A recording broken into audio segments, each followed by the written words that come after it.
¿La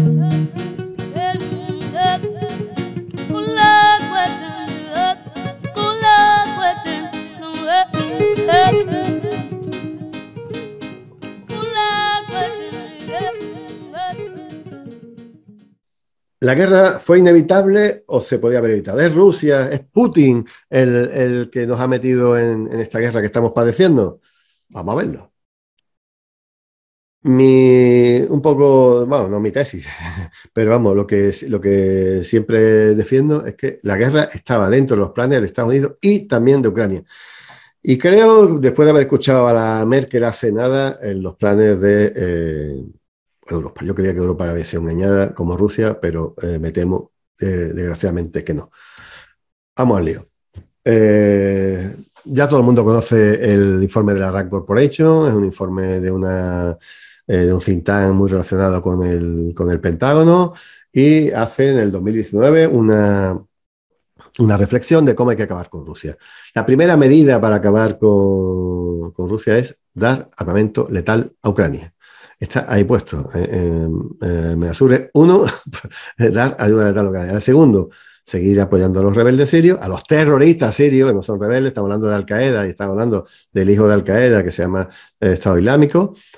Vamos a echar en Bielorrusia a Lukashenko, vamos a meter más tensiones en el Cáucaso, también en el Asia Central, vamos a acabar también vamos a quitar a Transnistria, vamos a echar a los rusos de Transnistria, y con todo eso, pues Rusia va a tener que atender a un montón de frentes, y claro, Rusia no va a ser capaz de estar luchando en estos 6 frentes, que algunos de ellos son varios países, serían más 7, 8, 9 frentes. Rusia pues no podría mantener ni al ejército ni a su economía intentando salvar todas estas agresiones que están planificadas por Estados Unidos. Bueno, vamos a ver en la medida número 1, que era mandar ayuda letal a Ucrania, que tenía una serie de beneficios, que Rusia iba a gastar mucho dinero, iba a gastar muchas vidas de sus soldados para salvar o para mantener al Donbass en su órbita. Y probablemente decía que Rusia tenía que meter tropas en el Donbass. Eso es lo que quería Estados Unidos para llevar una guerra de desgaste desde el punto de vista militar, económico y político-diplomático. Bueno, sin embargo, esos son los beneficios que para Estados Unidos tiene, que había que añadir la separación de Europa de Rusia, en fin, muchas más cosas, pero bueno, no estaba aquí recogido. Vamos a la literalidad del texto. Pero entre los riesgos sí que viene en la RAND Corporation que Rusia podía contraatacar metiendo más tropas, ya no solamente en el Donbass, sino en otros sitios de Ucrania, que es lo que está sucediendo. Rusia incluso podía atacar al ejército ucraniano antes de que estuviera totalmente preparado para hacerlo él, y escalando antes de que llegara más ayuda, que es lo que finalmente ha sucedido. Bueno, pues esta gente había medido los pros y los contras de esta primera medida, y desde luego se le ha ido de la mano. O sea, es que Rusia ha caído en la trampa. Bueno, Rusia ha caído en la trampa, no.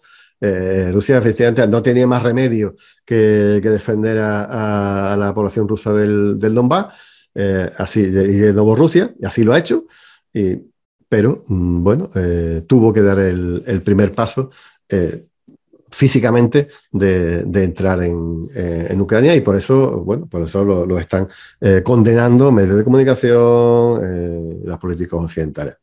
Pero mira, fijaros, William Burns, que es el director de la CIA actual, con Joe Biden, que en 2008 era embajador en Rusia, pues dijo que la ampliación de la OTAN en Ucrania iba a ser un gravísimo problema para Rusia, y que esto podía dividir a Ucrania en dos, y que muy probablemente empezaría una guerra civil que obligaría a Rusia a intervenir militarmente o no.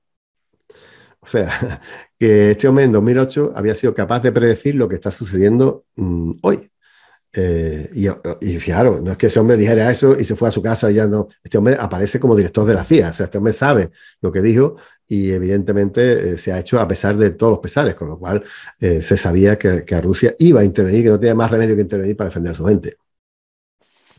Pero, pero fijaros, el difunto de Arestovich, que sabéis que cayó el otro día porque cuando dijo que las bombas que habían caído en Dnipro eran de su propia fuerza antiaérea, como ha pasado tantas veces, los S-300 que han intentado, en este caso parece que pudo parar a un misil ruso y que, bueno, pues cayeron los restos del misil, cayeron en Dnipro y provocó una mortandad de civiles bastante elevada. Bueno, pues ellos decían que la entrada de Ucrania en la OTAN, que es lo que estaban postulando, iba a provocar una guerra con Rusia, pero que no había más remedio, había que entrar en una guerra con Rusia para ganarla y para entrar en la OTAN. Y esto lo dice pues en 2019, 2 años antes de que, o 3 años antes de que empiece la guerra. O sea, que sepáis un poco que todo el mundo sabía que nos encaminamos a una guerra. Quizá no lo sabíamos nosotros o los de a pie, pero que allí ellos contaban absolutamente con que la OTAN, o sea, la guerra era inevitable. Luego ya Poroshenko, ya el oligarca ucraniano, lo remató, ¿no? Diciendo que los acuerdos de paz que se firman para evitar esa guerra y para darle cierta autonomía al Donbass, pues que era mentira, que eso fue una forma de ganar tiempo para que Ucrania estuviera armada, para que finalmente ellos pudieran proporcionar la solución final de los rusos del Donbass. ¿Cuál es la solución final de los rusos del Donbass? Pues matarlos. La solución final es una palabra que se utilizaba por el nazismo, que se utilizaba por Hitler para los judíos y que aquí se está utilizando para los rusos. Pero es que esto lo podéis comprobar. Tengo en las notas del presentador que hay en el programa este, ahí tengo guardados todos los enlaces de dónde se ha dicho todo esto. O sea, que es que no me lo estoy inventando. Fijaros ahora aquí todavía el jefe del Consejo de Seguridad, del Consejo Nacional de Seguridad de Ucrania, el jefe de los militares, que es que dice que la guerra de Ucrania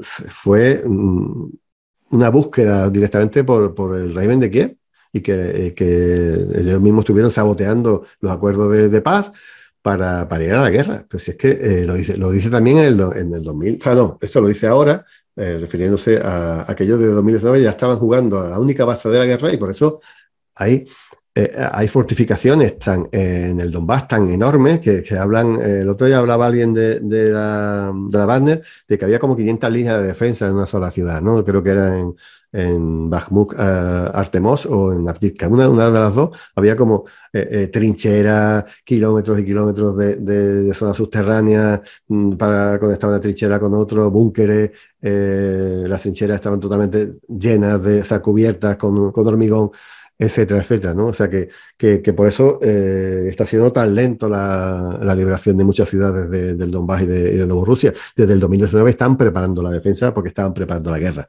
Que a nadie se le piense que había alguna posibilidad de que fuera así, de que no hubiera esa guerra, porque todo el mundo jugaba con ella, estaba más que concebido, preparada desde hace mucho tiempo.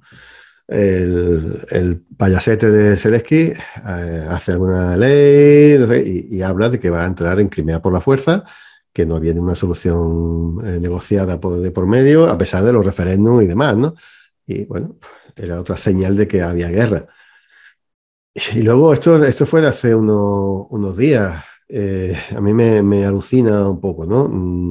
Ya no es que estén luchando una guerra contra Rusia por sus demandas, sino que el ministro de Defensa de Ucrania reconoce hace una semana o dos que estamos cumpliendo la misión de la OTAN sin que la OTAN derrame su sangre, ¿no? O sea, estamos trabajando, somos los mercenarios de la OTAN y por eso nos tenéis que dar las armas, ¿no? Esto es con el tema de justamente que se está hablando de los Leopard y de los Abrams, etcétera, y de los Challenge. Porque quieren armas cada vez más potentes, pues como van ganando, necesitan armas más potentes, no sé, para ganarles todo, ¿no? No se entiende desde el discurso occidental el que si hayan ganado y que sus triunfos son diarios, necesiten tantísimas armas. Por eso quieren prácticamente acabar con las armas de los países de la OTAN, porque no es una guerra, como siempre he repetido, de Ucrania contra Rusia, sino de Estados Unidos contra Rusia o de la OTAN contra Rusia. Bueno, pues esto reconoce ese señor que están trabajando para la OTAN y que simplemente Ucrania es el peón de la OTAN y por eso les deben dar todo lo que piden. Mira, la ley de préstamo y arrendamiento por el cual se puede conceder ayudas multimillonarias a Ucrania es que se empieza a, a- al trámite parlamentario en Estados Unidos el 1 del 19 de 2022, días antes de que empezara la guerra. Si es que lo sabían perfectamente. Yo me he ido justamente a la web del Parlamento. He buscado la medida y aquí la tenéis. Si es que el 1 del 19 empieza, el 19 del 1, perdón, un mes antes y unos días antes de la guerra, ya se estaban viendo el tipo de ayuda, porque sabían que el dinero que estaban mandando o que iban a mandar necesitaba un respaldo y entonces empezaron a tramitar esta ley antes de que empezara la guerra. ¿Quién sabía que empezara la guerra? Pues claro, que lo tenían absolutamente clarísimo, ¿no?